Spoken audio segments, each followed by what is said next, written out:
बहुत अच्छा क्वेश्चन पूछा आपने। आपका सवाल ये था कि जो भी ऑथराइज कैपिटल इंक्रीज होता है ये कैश बाय बैक होता है। 100% ये कैश बाय बैक होता है, लेकिन उसके अंदर दो तीन चीज़ें उसको आप अंडरस्टैंड करें। Authorise capital, issued capital and paid up capital, ये तीन की तीन चीज़ों को हम ऐसे ऐसे अंडरस्टैंड करते हैं।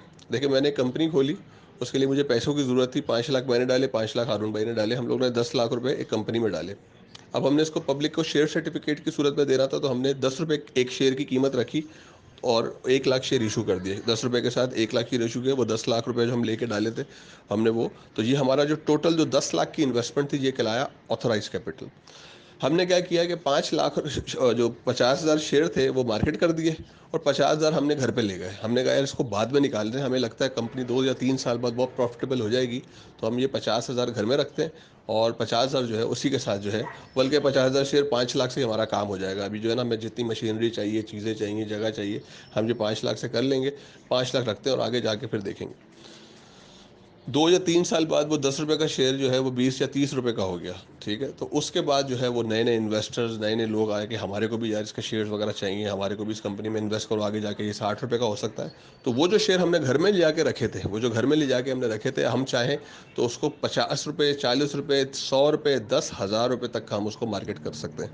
वो जो हमारी इन्वेस्टमेंट स्टार्ट में हमने लगाया था, तो 50,000 शेयर हमने मार्केट किया था। वो जो मार्केट हमने किया था वो था हमारा इशूड कैपिटल, जिसे आप पेड अप कैपिटल भी कह सकते हैं, जिसको हमने इशू किया। थे टोटल 1 लाख शेयर 10 रुपये के हिसाब से। 50,000 शेयर हमने मार्केट में इशू कर दिए थे। टोटल ऑथराइज 1 लाख था। वो जो 10 लाख रुपए जो थे वो टोटल ऑथराइज कैपिटल के लाया।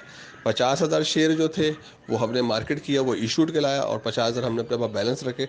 और वो 50,000 जो है वो हमने बाद में किसी भी इन्वेस्टर को, जब बाद में मार्केट किया, जब उसकी वैल्यू 500, 1,000, 2,000 जितने रुपये भी उस शेयर की हो गई, तो वो हमारा एक विजन था, वो हमारे को बेनिफिट दे जाएगा। वो 50,000 शेयर जो बिल्कुल स्टार्टिंग में हमने घर में ले जाकर रख लिए थे। दूसरा एक तरीकेकार ये होता है कि आपने 10 के 10 लाख शेयर जो है वो मार्केट कर दिया, इस पूरा का पूरा ऑथराइज कैपिटल, इशूड कैपिटल बना दिया।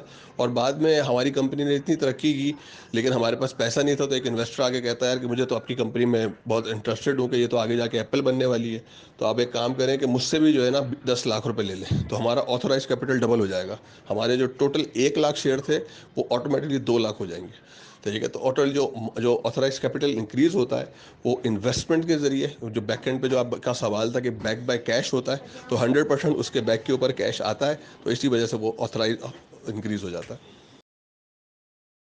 अस्सलाम वालेकुम, बहुत शुक्रिया कामरान साहब। मैं फिर से एक्सप्लेन कर देता हूँ ताकि दूसरे बंदों के लिए भी आसानी रहे कि उसको समझने में।